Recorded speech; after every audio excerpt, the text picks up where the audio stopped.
at yun nga, yung sigla sa iyong buhay para mo matugunan yung mga nararapat. Ang Proverbs chapter 11:25, meron hong binanggit dito. Sabi, a generous person will prosper. Whoever refreshes others will be refreshed. No? Actually, pag tinignan ninyo, simpleng-simple lang naman yung binabanggit. Kung ikaw daw ay taong mapagbigay, ikaw ay mananagana. No? So, yan po ay parang pag-encourage ng Panginoon sa atin na magkaroon ho tayo nung, sabi nga, pagtulong sa iba. Magkaroon din tayo ng desire and aspiration to be a channel of blessing. At of course, dahil nga tayo magagamit na instrumento ng Diyos, we also help yung condition ng iba, alleviate their pain, their struggles. Tayo rin ay kakalingayin ng Panginoon at sabi nga dito, the generous person will prosper. Pero yung second half, doon ko na-realize, no, ang word na refresh is actually something related to God's blessing sa buhay natin. Kasi whoever refreshes others, kung ikaw ay nagagamit ng Panginoon para panariwain yung kondisyon ng ibang tao, that's a blessing. Bakit? Kasi nga, yung taong pagod, hapo, at parang wala nang gana sa buhay, pagka ikaw na nakatulong para, sabi nga natin, maiba yun, maipanumbalik yung kanyang sigla at saya. Biyaya yun At kung paano yun daw ay ginagawa mo para sa iba, ikaw rin, dadating yung point sa iyong buhay na i-refresh ka rin sa iyong buhay. So, lumalabas that yung, di ba, yung pakiramdam o yung condition of being refreshed is it itself a blessing. No? Kasi pwede na natin idagdag doon sa ilang mga bagay na ginugusto natin. Sabi nga natin, hindi naman lahat ng blessings ay material. No? Merong joy. Yun nga, gusto natin yan galing sa Diyos. Yung peace, kapayapaan, it's also a condition of life. Pero itong pagiging refreshed is also the same. No? Pwede na pala nating ilinya doon sa mga bagay na gusto natin ipanalangin natin kung makamit sa ating buhay para sa ikaiinam nito. No? Yung quality ng ating pamumuhay. Ang kagandahan, merong nabasa ako, times of refreshing shall come from the presence of the Lord. Yung pananariwa ng ating mga buhay, yung panahon ng pananariwa ay makukuha mo pagka ikaw ay nasa presensya ng Panginoon. Siguro iba sa inyo nag-iisip, paano yun? Paano ka mananariwa pagka ikaw ay nagkaroon ng ugnayan sa Diyos? So, dinesign pala ng Panginoon yun. No? Hindi ba meron nga ang paanyaya ang Panginoong Jesus come to me, all of you who are weary and heavily burdened, and I will give you rest. Yung kapahingahan na yun, hindi lang naman tulog yun Yun yung pagtugon sa ating pangangailangan. At yung sabi nga, pagpapainam ng ating life condition. No? So, talagang pag nasa Panginoon tayo, yun nga, we will be refreshed. Ngayon, meron po ako nakitang isang material. Meron 3 binanggit about, yun nga, in relation to being refreshed when you are in the Lord. Number 1, look to Jesus. No? So, ang buhay natin, kinakailangan nakatuon, nakafocus kay Jesus. Tama naman, di ba? We look unto Jesus, the author and perfecter of our faith. Pero dito, ito po yung description. First, we need to ask the Lord to help us believe and live the reality that He is our ultimate source of rest and refreshment. So, kailangan mong tanggapin sa buhay mo, ang Panginoon talaga ang pwede magbigay ng pananariwa sa kondisyon ng iyong buhay. Di ba? Kasi minsan, hindi sapat yung pwedeng gawin ng tao. Hindi sapat yung mga material na bagay. Pero ang Panginoon ay may kakayahan para abutin tayo na yung kalagayang pangbuhay natin na minsan hindi nga tayo aware at hindi natin inaakala na pag siya'y kumilos at gumalaw, talaga naman, parang iba yung dating na pag-inam ako. Iba yung damdamin ko ngayon, umayos ako, sumaya ako. Di ba? Kaya sa Bible, may mga konsepto ng joy unspeakable, the peace that surpasses all understanding. So yun ay mga pananalita at konsepto na higit-higit sa kayang ipaliwanag ng tao pero nararanasan at nararamdaman galing sa Panginoon. Ito pa, this begins by faithfully spending time in His presence through fellowship with Him, in prayer, and in the Word. We see this being described again and again in the book of Psalms. No? Alam niyo, nakakatuwa. Kasi nga, pagka tayo ay may panahon sa Panginoon, iba yung naibibigay na satisfaction, iba yung naibibigay na fulfillment. Kasi ito yung tinatawag nating soul food, di ba? Yung katwiran ng Diyos, it basically gives you a different kind of understanding. Yung spirituality na naidudulot, yung pagpuno sa pangangailangan ng ating soul. Talagang dinesign ng Panginoong Diyos na walang iba makakapuno niya kundi siya, no? Dahil yun nga ang pamamaraan para mag-integrate tayo sa Kanya at siya sa atin. Ilang mga talata from the Psalms, no? Kasi sabi nga dito, itong mga compositions na ito, no? Remember, the book of Psalms ay collection ng mga songs. At ito nga yung sinusulat ng mga composers, ng mga authors, after nilang makaranas ng pagkilos ng Panginoon sa kanilang buhay. Example, Psalm chapter 16 verse 11. You reveal the path of life to me. In your presence is abundant joy. At your right hand are eternal pleasures. Alam niyo po ba yung kantang In Your Presence? Kakantahin ko sana sa inyo, kaya lang baka umulan. Nag-uulan ito nakaraang mga araw. Ang sinasabi ko dito ng author, talagang, di ba, sa buhay na ito, there's a possibility of, you have the feeling of being lost or unsure. Pero yun nga, ang Panginoon ang pwede maghayag kung saan ang daanan patungo sa buhay. No? At yun sa Kanya magmumula, yun talagang kasiyahan. So I think yung sumulat nito, nakaranas ng sorrow, nakaranas ng fear. At may mga negatibong karanasan siya, but nung ang Panginoon ay naging bahagi ng kanyang buhay, nagdulot ng kagalakan. And then there are eternal pleasures. No? Ibig sabihin, ito ay mga, sabi nga natin kasiyahan, na hindi ho napupunuan lang ng mga material na bagay, kundi kasiyahan in relation to your fellowship and intimacy with God. No? So, yan po, mahalaga. Sa Psalm 119 verse 25, ang sabi naman dito ng psalmist, My life is down in the dust. Give me life through your word. No? So, yung buhay ko ay sobra ng, yung, di ba, yung idiomatic expression, parang in the dust, parang ang sinasabi, parang wala ng pag-asa, wala ng magandang mangyayari, talagang abang-aba na, lugmok na, yan. Pero ang Panginoon daw ang nagbibigay ng buhay sa pamamagitan ng kanyang salita. Remember yung binanggit ko sa inyo last time, na if you would like to at least have siguro yung a few words to describe kung ano ba yung content ng Bible, it contains principles, no? Mga panuntunan kung ano yung dapat iwasan, ano yung dapat gawin para ang buhay mo'y mapalapit sa Diyos. And alam ng Panginoon, as we are living this life, maraming discouragements, may mga iba-ibang klase ng mga opposition sa ating paglapit sa Kanya at sa mga ginagawa natin. Ang kailangan natin ay inspiration and upliftment. At yung salita ng Panginoon, from the principles, we also get yung tinatawag nating promises. Yeah. So yung mga pangako naman is to encourage you, to inspire you. No? So yun po ay mahahalagang mga bagay. At dito nga, sa Psalm 119 verse 25, kitang-kita yan. Ito naman, from Psalm 119 verse 143. Daming talata. No? Ang sabi dito, Trouble and distress have overtaken me, but your commands are my delight. Ito tanong, nakaranas na ba kayo na parang minsan parang lugmok na kayo? Na parang iniisip mo, ano ba to? Sabay-sabay o kaya sunod-sunod ang bibigat, ang hirap naman. Yan, di ba? And we do have those episodes sa ating mga buhay. Yung sumulat nito ay ganun yung kanyang binabanggit, no? Na ano na nga siya na-overwhelmed na nga siya, overtaken na daw siya. So, ang point is, parang nagapit na siya ng mga bagay na ito. But your commands are my delight.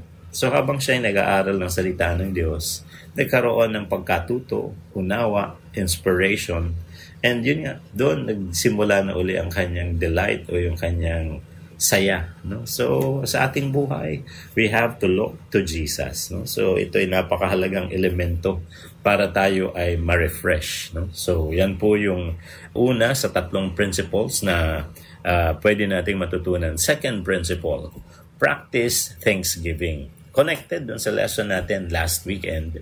Ano ang sabi dito? When we view everything good as gifts from our loving Heavenly Father, our perspective will shift from one of entitlement to thanksgiving. O nga, no? Pagka tayo po ay kumikilala na kaya ako merong magagandang bagay, naawa ang Panginoon, mabait ang Panginoon, ako ay nabibigyang pansin at ako ay tinutugunan. Yan. So, sa halip na dapat, hindi. Thanksgiving, salamat po. Yan. So, nagkakaroon ka ng humble attitude. Now, remember, but this takes discipline. Bakit? Mag-shift ka eh. Kapag ang tao ay self-centered o kaya entitled, iba pagtingin niya, iba pakikitungo niya. Kahit sa Diyos, ang feel niya parang obligasyon ng Diyos na siya ay bigyan ng kung anong gusto niya. Hindi. Ang sabi nga dito, our fleshly impulses will seek to keep us discontent rather than helping us abide in humble gratitude toward God. No? Paano ba nagkakaroon ng discontent ang tao? Tingnan natin. Number 1, envy. Di ba? Pagka halimbawa, yung iyong taglay-taglay, maganda na. Kahit simple. Pero pag ang iyong iniisip, bakit sa iba? Wala na. Pagka nagkaroon ka ng envy, magkakaroon ka ng covetousness. At magiging problema na. Kukuhanin mo na yung meron yung iba. Hindi ka na nasisiyan sa meron ka. At ayun na, nagsisimula na ngayon yung iyong negatibong pagtingin at pananaw patungkol sa iyong buhay at sa iyong sirkumstansya. Yun, no? Kaya yung gratitude, pag ina-identify mo, buti na lang ako'y tinugunan ng Panginoon. Salamat at meron akong ganito na iginawad na kaloob ng Panginoon. Di ba? Iba yung dating. Now, however, when we intentionally thank God for every good thing He gives, our eyes are open to how many undeserved gifts He lavishes on us day after day. Ito maganda. No?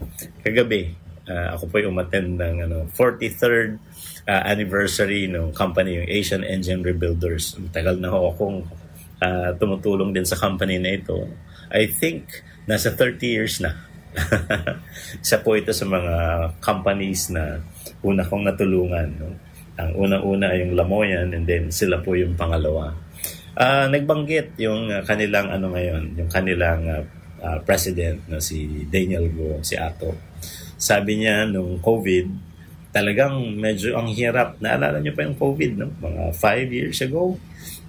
Sabi niya, nung hindi tayo makalabas, napigil ang business, ang daming mga kinakatakutan, talagang halos yung anxiety at yung confusion nandyan sa atin. So ang naisip daw niya, every day, ay mag-identify ng 3 things to be thankful for. Nakikita ko nga sa feed ng kanyang FB. Sabi ko, laging mayroong pinopost si Atok ng mga Thanksgiving. Kagabi, as company president, siya po yung nagsalita. So sabi niya, ito, naging practice ko hanggang ngayon. So nakaka 5 years na ako na every day, ina-identify niya 3 things to be thankful for. At naging na-sustain niya na habit. At nakakatuwa, no? Kasi number 1, na lagi kang may na-identify na kabutihan ng Panginoon, it goes to show na ang Panginoon ay tapat. Di ba? At yan nga, makikita mo from Him yung thankfulness niya. Nagpaunawa sa Kanya na talagang ang mga bagay-bagay na naging daan kung paano tayo nakakaahon sa hamon, paano tayo nakakarating sa milestone ng ating mga buhay, yung mga nagaganap sa atin, ay talagang sa tulong at biyaya lamang ng Panginoon. So, napakaganda. No? So, ang may kita natin dito sa James chapter 1 verse 17. Ang sabi, every good and perfect gift is from above, coming down from the Father of the heavenly lights, who does not change like shifting shadows. So, ang mga mabubuting bagay, no, nanggagaling sa Diyos. At yun nga ang sabi, pinadaan niya o pinadaloy niya sa atin. So, mula sa Kanya, binigay niya sa atin. At ang kagandahan ng Panginoon, hindi daw siya parang anino lang na mamaya-maya nawawala na. Hindi ganoon. Ang Panginoon may stability. Ang presensya niya at ang ugnayan pwedeng i-develop sa Kanya. So, very important. So, when we intentionally thank God for every good thing He gives, our eyes are open to how many undeserved gifts He lavishes us day after day. No? So, yung Thanksgiving, na ituturo sa atin? Number 1, na hindi tayo masyadong selfish at hindi tayo entitled. Instead, we will be thankful at meron tayong madedevelop na humility as we identify yung ginagawa ng Panginoon sa ating buhay. So that's the second. Practice thanksgiving.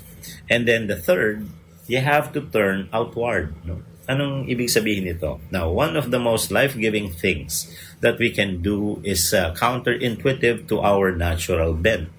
It is to turn our eyes from ourselves onto those around us. No? Ito yung, di ba, napakahalaga na tinuturo ng Bible. Hindi lang ikaw. Tingnan mo yung Panginoon. Tingnan mo yung iyong kapwa. Kung paano pinahalagahan mo rin sarili mo, di ba? So, ano yung pinaiintindi sa atin dito? Hindi pwedeng puro sarili mo lang ang iyong tinitingnan. You also have to think about God and His will and also how He can use you as an instrument for others. No? Ang sabi nga, this is summed up in what is often called the Golden Rule. Ano ba yung Golden Rule sa Luke 6:31? Just as you want others to do for you, do the same for them. Kung ano yung kalidad na gusto mong tanggapin mula sa iba, yun din yung kalidad na igawad mo sa kanila. Di ba? So, maganda yun, no? Mainam na pagtrato, hindi mababa, kundi according to the standard that you yourself would like to have. Now, ang sabi dito, our willingness to serve and love others ahead of ourselves opens the floodgates of God's grace. It is an act of faith to believe that God will provide it in His way and His time. So, sa pamamaraan ng Diyos, sa Kanyang panahon, ang Panginoong Diyos ay tutulong sa atin. May mga seasons na igagawad ng Diyos. May times na tayo ang tinutulungan.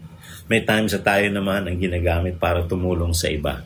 Pero ang dinedevelop muna ng Panginoon yung inward motivation. Pinaparanas na sa'yo. Pinapaunawa na sa'yo. Para pag ginamit ka niya, meron kang willingness to cooperate sa kanyang plano at naisin. No? Ang sabi nga sa Acts 20:35, it is more blessed to give than to receive. No? Bakit kaya ito yung motivation? Well, sometimes kapag nasa panahon ka ng kagipitan, one of the possible tendencies is to basically secure what you have for your own needs and for your own use. Ayaw mo muna mag-channel. Pero ang point ng Panginoon dito, gusto mo ba ng pagpapala? Gusto mo na patuloy na ikaw ay magkaroon ng mainam na katayo ang pangbuhay, makuha mong favor ng Diyos. Mag-channel ka pa rin, di ba? Meron nga akong nabasang isang quote noon Ewan ko kung tama ako itong mababanggit sa inyo. Ang tao daw na kahit hindi siya maraming ari-arian, nagiging parang mayaman siya. Ayan, di ba? Pero yung taong madamot, kahit marami na siyang ari-arian, nagmumukhang kapos siya. Pag-isipan niyo, no? Ang ganda ng conceptualize. Totoo naman, di ba? Kahit na minsan, konti lang naman yung taglay ng isang tao, but because of the generosity of the person, nagmumukha siyang mainam ang buhay. Pero yung isang tao na maganda naman sana ang kanyang kabuhayan, pero dahil nga hindi siya nakakapag-share sa iba, parang ang tingin tuloy, parang ano ba yan? Minsan pa nga ang kanyang hinaing parang laging kulang or kapos kahit sobra-sobra na. No? So, very important. We have to learn to turn our lives outward. No? Yun po yung challenge na ibinibigay sa atin dito. Well, para po ituloy at tapusin ang ating lesson on being refreshed. Yan po ay ating pag-aaralan. Well, ang ating subject matter na tinatalakay for this particular weekend ay yung word na refreshed. Kung last week atin tinalakay ang Thanksgiving at ang mga pakinabang ng gratitude attitude, ngayon naman, ano naman po ba ang pakinabang na tayo po ay magkakaroon ng pananariwa? Ayan may kinalaman sa atin damdamin, physical na kondisyon, or mga relationships, kinakailangan daw po pagiging refreshed. Ang definition po ng refresh ay ang mga sumusunod. To restore strength, spirit, and animation. Ano ho ba yung kinakailangan natin sa buhay? Tayo po ay napapagal, tayo napapagod, marami ho tayo mga bagay na tinutugunan. At dulot po niyan, minsan tayo po ay pinanghihinaan na ng loob, pinanghihinaan na ng atin mga damdamin. Ang mahalaga ay makapanumbalik po yung lakas. maging yung inner spirit, no? Yung motivasyon natin. Ang word na animation po ay hindi cartoons. Ito ay may kinalaman sa pagiging masigla. At atin din hong dapat tutukan sa refresh, yung to relieve from fatigue or depression. So, may mga pagkakataon tayo po ay pagal na at tayo po ay pangloob. Marami na hong iniinda ng mga negative emotions. So, very important na ito po ay medyo maisang tabi, kung hindi man maialis para ho ang ating kapakanan at kalagayan ay mas uminam-inam. To reinvigorate, no? Manumbalik yung vigor, sigla at gana, yan po yan. And to enliven anew. So, yan po ang mga kinakailangan. So, ito po ay hindi lang po sa ating physical, may kinalaman din po sa ating mental and emotional, and especially spiritual. Yan po ay mahalaga. By the way, minsan iniisip natin, ano ba yung refresh na yan? Pagtuntun ko sa Bible, napansin ko, isa pala ito sa mga biyayang iginagawad ng Diyos. No? Siguro yung iba sa inyo napapaisip talaga. Proverbs 11:25. Ang sabi po dito, a generous person will prosper. Whoever refreshes others will be refreshed. No? So kung ito isang bagay na iginagawad ng Diyos sa kainaman ng ating kalagayan, so it's a blessing. No? Kung ikaw daw ay taong marunong magbigay sa iba, ikaw daw ay pasasaganahin ng Panginoon. Kung ikaw ay merong ginagawa para mapasigla ang iba, ikaw rin ay pasisiglahin. No? So, it's something na pwede siguro nating ilinya, kagaya ng binanggit natin yesterday sa first part ng lesson na ito, sa peace, sa joy, and syempre, yung pagiging refreshed natin. So, ang tanong, paano ba natin makukuha ito? Well, sometimes we tend to think na ito po ay makukuha from, of course, physical experiences or material things na na-acquire natin. Pero ayon din po sa tema ng banal na kasulatan, at palagay ko familiar din kayo. Dahil ito rin po ay nasa isang anyo ng popular na Christian song. Ang sabi po dito, the times of refreshing shall come from the presence of the Lord. No? So, it begs the question, paano? Sinimulan natin kahapon yung first two principles. Re-reviewin din po natin. At atin hong tatapusin yung ating material by providing you also yung third principle kung paano ba tayo ay nare-refresh sa atin hong pakikiniig sa Panginoon. Yung una daw, if you want to be refreshed, you have to look to Jesus. Ang sabi dito, first we need to ask the Lord to help us believe and live the reality that He is our ultimate source of rest and refreshment. No? So, kinakailangan mabuo muna ang pagtitiwala at magiging yung atin hong pagtanggap na ang Panginoon ang pinagmumula na mabubuting bagay at yung pinakamahalagang mga elemento sa ating buhay. Remember, nung tayo po ay nag-uusap about blessings, I think it was about 2 or 3 months ago, ang sabi natin, ang pinakamataas na uri ng blessing, no? From the 3 na sabi nga natin, from the selection, merong relational blessings. It's in relation to the people you meet and empower your life. Merong material blessings, yan po, pamilyar tayo dyan. It has something to do with the tangible things that we get. And then of course, yung spiritual, which is of course yung pinakapangunahin yung salvation. And meron pa yung the peace that's given by God, the peace that surpasses all understanding, and the joy unspeakable. Yan po, no? Ang Panginoon ang nagbibigay sa atin yan. Now, this begins by faithfully spending time in His presence through fellowship with Him, in prayer, and in the Word. No? So, minsan tinatanong natin, ba't kailangan ko bang manalangin? Kailangan ko magbasa ng Kanyang salita? Sa paliwanag ho ng mga sumusuri ng Biblia na may kinalaman naman po sa ating paglagong spiritual, as you pray, you tell the Lord yung iyong mga, di ba, hinihiling, sa loobin, yung mga ganyan, ikaw ang nagsasalita. As you read the Word, ikaw naman ay kinakausap ng Panginoon. So, yun po yung two-way communication process.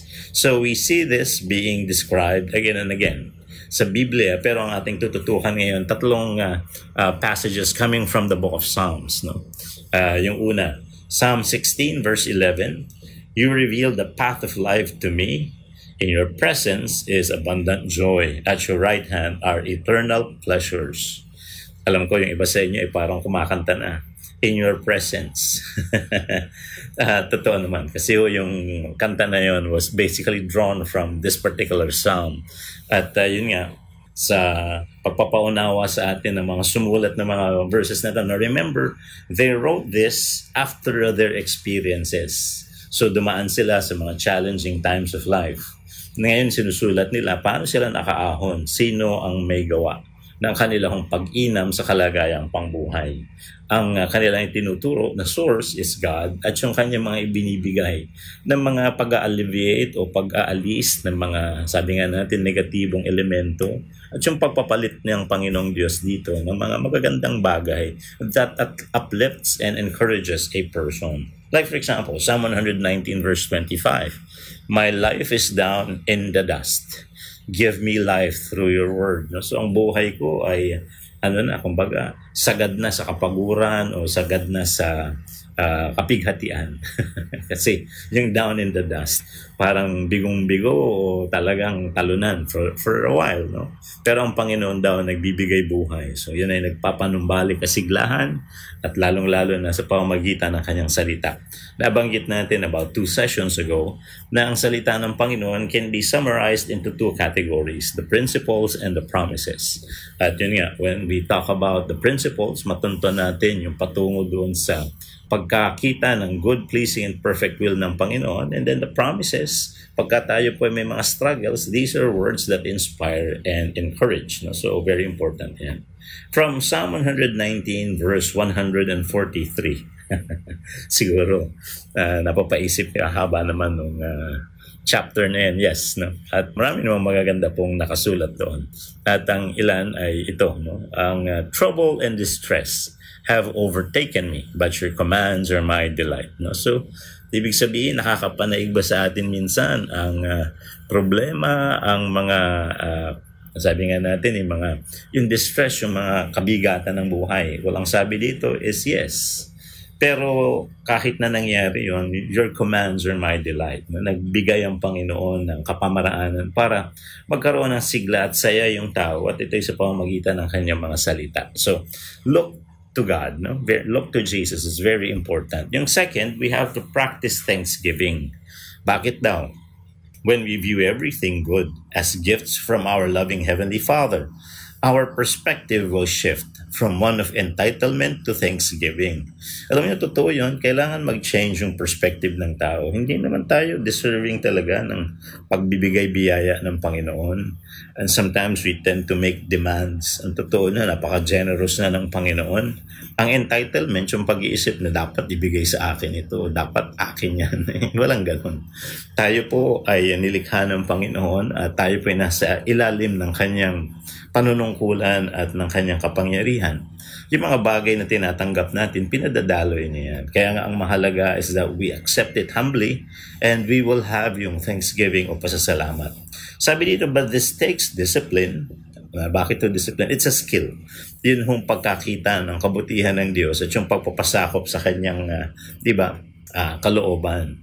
Our fleshly impulses will seek to keep us discontent rather than helping us abide in humble gratitude toward God. So bakit ba tayo nagiging discontented? Meron na, dapat pasalamatan at i-manage. No? Kasi minsan ang nangyayari sa tao, laging nakatango at nakatunghay dun sa meron yung iba. So yung iyo, masaya na eh. Pero pag tinitingnan mo pa yung meron yung iba, ay, inggit ka tuloy, nagkukumpara ka. Ang ending, gusto mo yun ang makuha. So, kaya nga sa 10 Commandments, imagine, the 10th Commandment is, thou shalt not covet. Bakit? May tendency talaga ang tao mauwi sa extreme, no? To want to take what others have. Not realizing the beauty and the good that you already have, experience and sabi nga, received from the Lord. So, kailangan ng tamang pagtingin. Now, however, when we intentionally thank God for every good thing that He gives, our eyes are open to how many undeserved gifts He has lavished on us day after day. So, kailangan nating matingnan at makita kung gaano kabuti ang Diyos, pero skill din na ma-identify mo yung small and big ways that the Lord has blessed you. No? Si araw-araw talagang meron. Naikwento ko nga sa inyo na meron akong kaibigan na ang kanyang practice since 2020 nang tumama yung COVID para hindi daw ma-overtake siya ng anxiety is to post 3 things that he's thankful for every day. And now on his 5th year, tuloy-tuloy pa rin, di daw siya naubusan. At yun ay pagpapatunay na talaga ang Panginoon is faithful to sustain us. No? James chapter 1 verse 17, it proves the point na kung anong meron ka, galing sa Diyos. Sabi dito, every good and perfect gift is from above, coming down from the Father of the heavenly lights, who does not change like shifting shadows. So, mabubuti at ganap na mga kaloob ay galing sa kaitaasan, no? Pinadaloy pababa sa atin, galing sa Ama, no? So napakaganda ng pagkakagamit ni Apostle James ng lengguwahe, no? So from above. So these are very good gifts, perfect gifts. These are gifts coming from God, spiritual, and kung ano pa man yan, relational or material. Pero pagka nanggaling sa Diyos, ito'y mainam at pinadadaloy pababa sa atin, no? And of course, ang Panginoon daw, hindi naman kagaya ng anino. Mamaya nandyan, mamaya nawawala. No? Parang ang point is, part of what the Lord gives as a blessing is Himself, no? His presence, along with the things that He also provides. No? So, napakaganda. Yung third, which is of course yung pasimula naman ng atin hong lesson for today, is turn outward. Ano naman yung turn outward? One of the most life-giving things that we can do is counterintuitive to our natural bent. Turn our eyes from ourselves onto those around us. No? So, madalas talaga ang tao selfish. Bakit? Nakatingin sa kanyang sarili. It's very hard for us to look outwardly. Kaya nga, ito isang bagay that has to be commanded. Kung inyong mapapansin sa Bible, di ba? Inaata sa atin. Una, maging theocentric. Ibig sabihin, tumuon ka ng iyong atensyon at pagpapahalaga sa Diyos. Yan. So, mula sa sarili, iibaling mo sa Diyos. At maging altruistic. Hindi lang ikaw. Isipin mo rin na merong iba. So, yun ay pamamaraan para hindi naman tayo puro inward. No? Kasi, puro nga ganun ang nagiging kasanayan ng tao. So, sabi nga ng isang author, si John Stuart Mill, sa kanyang pag-aaral, ay kanyang na-conclude. Anong sabi niya? Man is naturally born selfish. So, we have to be given yung training and information as to what to do to, sabi nga natin, di ba, overcome that bad tendency. Ayan. So, halimbawa ito, yung teaching ng Panginoon about the golden rule. No? Ano yung golden rule? Luke 6:31. Just as you want others to do for you, do the same for them. Alam niyo, minsan, napapaisip tayo na itong golden rule, gagawa ko siya ng mabuti para makakuha ko ng pakinabang pabalik. Manipulasyon ho yun. Hindi ho yan yung gamit ng golden rule. Ang point ng golden rule, if you would like to treat a person fairly, tratuhin mo siya kung paano mo gagamitin yung standard ng pagtrato sa iyong sarili. So, yun po yung pinaka-idea nito. Kung halimbawa, gusto mo na ikaw tratuhin ng patas, then treat others fairly. Kung gusto mo ang bibigay sa iyo maayos, ibigay mo rin yung maayos sa kanila. So, yan po yung pinaka-essence ng golden rule. It's not manipulative, but telling us na kung tayo po ay makikiugnay, person to person, we have to make sabi nga natin higher standard. No? Use a higher standard. The standard you use for yourself is a standard you'll be using for others. So our willingness to serve and love others ahead of ourselves opens the floodgates of God's grace. It is an act of faith to believe that God will provide it in His way and in His time. No? Na minsan nga iniisip natin, meron bang balik? Usually ganun. Ano yan tao tayo meron tayong kung tawagin natin practical na mga concerns. No? Gusto natin merong pakinabang. Ito naman ang sabi sa atin, Acts chapter 20 verse 35. It is more blessed to give than to receive. No? So, ang receiving part, wala tayong problema dyan Pero ang ina-encourage sa atin dito is to do the giving part. No? So, yung balikan, it's something very important. Now, remember yung sense of fairness. No? Baka, sino ba nakausap ko? Baka ang patak mo 100, ang kuha mo 100,000. Hindi ganun. Ang pinaka-idea is that you do it fairly. Diba? Kung ikaw ay, yung concept ng give and take, meron kang napapakinabang, best yung ibinigay sa'yo, magkukol ka rin naman ng best mo. Hindi naman ibig sabihin na parehong amount kasi katulad sa Panginoon, we can never surpass Him. We can not even, give Him yung equal na binigay niya sa atin. His gifts are perfect. Ang atin, pwede lang natin ibigay yung ating best. Pero kagaya ng sabi ni Paul sa Romans 12 verse 1, di ba? Therefore, I urge you, brothers, in view of God's mercy, to offer your bodies as a living sacrifice, holy and acceptable to God, which is your spiritual act of worship. So ang point doon is that you give God your best, yourself, no? And then ang Panginoon naman, ang kanyang best, and He will give you His good, pleasing, and perfect will. It will be unveiled. It will be, sabi nga, experienced in your life. No? So, turn outward. No? So, napakahalaga niyan. Merong saying si Ralph Marston, maganda yung kanyang sinabi, rest when you are weary. No? Kaya kailangan pala ma-refresh tayo. Refresh and renew yourself. So, ano-anong aspects ng buhay mo daw ang kailangan manariwa? The first is your body. The second is your mind. And then your spirit. Then, get back to work. No? So, kailangan ng mga pause. Kinakailangan tayo magkaroon ng mga breaks. At kinakailangan ma-enliven tayo. Bakit? Kasi ang hirap pagka sobrang burnt out ka na. You're running on fumes. No? Naalala ninyo nung pinag-uusapan natin na nakaraan, yung weaponized incompetence, na pagka nandoon ka sa ganong klase ng condition, you feel it's a toxic environment kasi parang sa iyo napunta lahat ng mga bigat at obligasyon instead of you having other people share the work and share the responsibility. Ayun nga, kaya weaponized incompetence, merong pagpapanggap na hindi kaya o hindi alam gawin pero kaya naman pala. Ang dahilan ay dahil gustong ipatong sa iyo yung bigat. So, it becomes an abusive situation. So, ayan, di ba? Minsan, ganun na parang sobrang patak ka na. And then, ito nga ang sinasabi sa atin. We have to look for a way para magkaroon tayo na tinatawag nating self-care. Now, remember, a month ago, pinag-usapan natin, self-care is not selfishness. It's very important. You observe yung boundaries, you observe yung iyong personal health. Kasi minsan, it can be overstepped, di ba, ng ibang mga tao. So, kinakailangan, alam mo yung mga panuntunan that works for you. Kasi mahalaga yon. Lalo na if people are depending on you. Pagka hindi ka na okay, then hindi na okay yung iyong mga tutugunan para sa iba. So, rest when you are weary, refresh and renew yourself. Yung body, kailangan ng pahinga. Kailangan ng tulog. Your mind, no? Kinakailangan makalmante yan. Magkaroon din ng bagong unawa, yung maayos. Kasi minsan, nagiggear na siya sa negative thinking. And then your spirit, no? Yung inner person mo, minsan may turmoil na. Bitter ka na pala. Negative emotions na yung gumagana. So it has to be replaced. No? At yun nga, so only the Lord who can do that. No? Kaya nga dun sa Galatians 5:22 onwards, the fruit of the Spirit, pag pinansin niyo yung binanggit to ni Apostle Paul, ito yung alternative.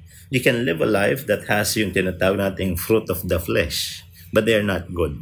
Pero yung the fruit of the Spirit, love, joy, peace, patience, kindness, hanggang self-control, you find those things na pagka naging bahagi ng buhay mo, there's improvement. And then pagka okay ka na, then get back to work. No? So, mahalaga pala yun. No? Kasi, ayun nga, nanonood po ako ng documentary tungkol sa Japan. Meron silang term, no? Yung death by overwork. Well, of course, sa ibang mga kultura, parang ang tingin po nila na yung bugbog na bugbog yung katawan mo is an honorable thing. Sobrang kasipagan. Well, in a sense, hinahangaan sila. But you have to remember, you don't have to die from it. Bigay mo yung best mo, but you have to recover, di ba? Ibig sabihin, yun naman na-enjoy mo, yun naman masaya ka rin. Kasi hindi naman pwedeng puro pagod lang at dadating sa point na parang kinamumuhian mo na yung ginagawa mo. So, kailangan ng balance. No? So, yun po ay mahalaga. So, para sa ating kapakanan daw, ano ho ba ang mga pwede nating makuha pagka tayo ay nare-refresh? Halimbawa, exercise. Short term. Pagka ikaw daw ay nag-exercise, ang iyong, you release endorphins, the feel-good hormones, and these can help enhance mood and create a sense of well-being. So yan, in short term, improved mood. Kailangan mo yan. Pag bad mood ka, hindi ho maganda yung iyong nagagawa. Pero pag good mood ka, alam mo naman, di ba? Ayos. At yung long term, better overall brain health. Ang sabi, regular exercise has long-term benefits in preventing and managing conditions like depression and anxiety. Ayan pala, no? So kaya pala minsan, yan ang hamon sa atin. Minsan iniisip natin, mapapagod ako pag nag-exercise ako. True. Pero somehow, may na-activate sa iyong katawan that actually improves your overall condition. Dahil yung exercise na yun, it actually helps you relax. No? Ang tawag natin dyan ay eustress. Yung EU is good, And may good stress pala kung paano merong bad stress. So, sipin niyo po yan. Another short-term benefit, if you get relaxed through exercise, better cognitive function. So exercise has been shown to improve our thinking, memory, attention, and creativity. And this leads to more clarity and productivity. Imagine mo. Ito, long-term performance. Regular exercise reduces risk of cognitive decline as we grow older. No? Talagang, minsan talaga yung pagkalimot ay nangyayari sa atin. But through exercise, somehow, napapabagal yan. And if siguro may pagkakataon din, at least according sa mga studies, medyo nade-defer mo yung pag-onset niya. No? So, very important yan. Short-term, maganda pa rin. Stress relief. Yan. Physical activity helps to reduce the negative impact of stress on mental health and provides a healthy outlet for pent-up emotions. Meron ho ba kayong kinikim-kim? Siyempre, lahat tayo merong kinikim-kim. And usually yan has something to do with negative feelings. At yun nga, pagka tayo ay nag-exercise, somehow, di ba, nare-release mo. You become unburdened. You become better. No? So, nakakatulong pala siya. Long term, ang sabi ho dito, it boosts self-esteem.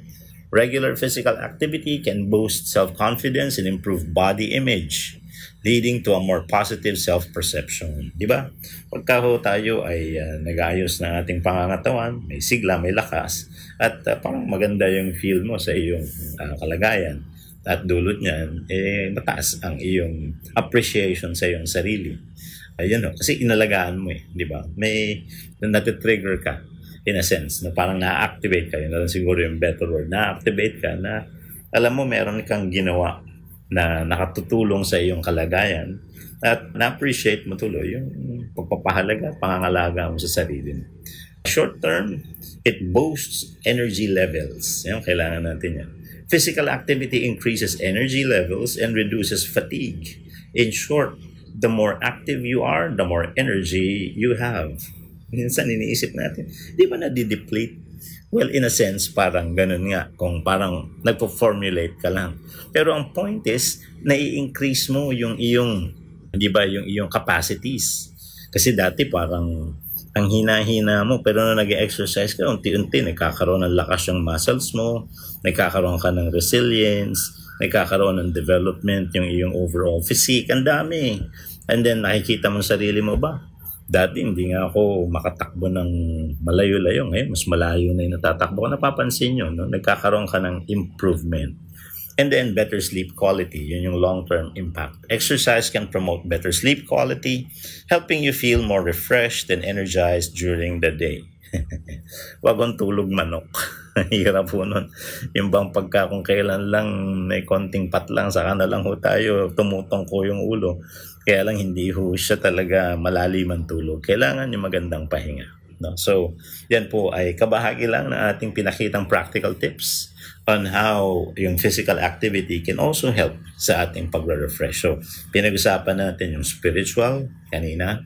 Pinag-usapan din ho natin yung emotional and mental.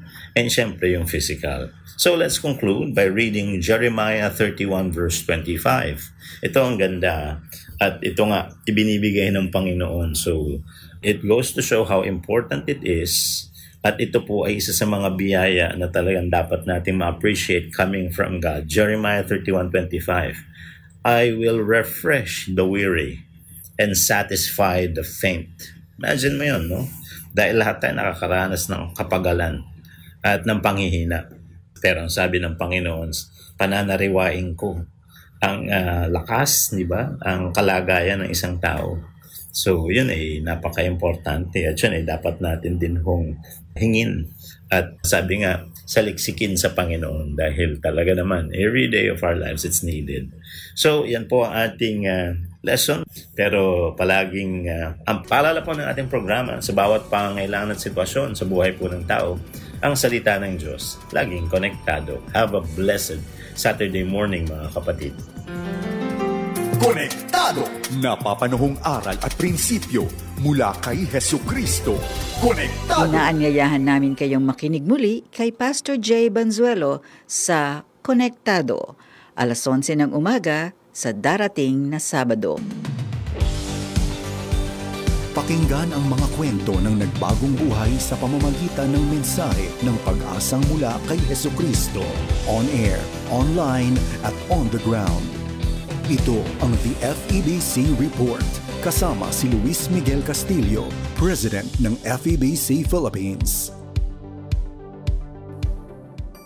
From fear to faith, parang ganito ang tema ng buhay ni April Ortiz nang makilala niya si Lord. Nakaranas siya ng emotional crisis mula sa isang hindi inaasahang aksidente. After the car accident, it was a traumatic event for me. I didn't sleep too well. I want to get off the cab. And then that taxi driver was listening to your station, sir. And I praise God because that word of that radio station, your radio station said, fear comes from the enemy. That fear is not from God. Up 987 DYFR FM.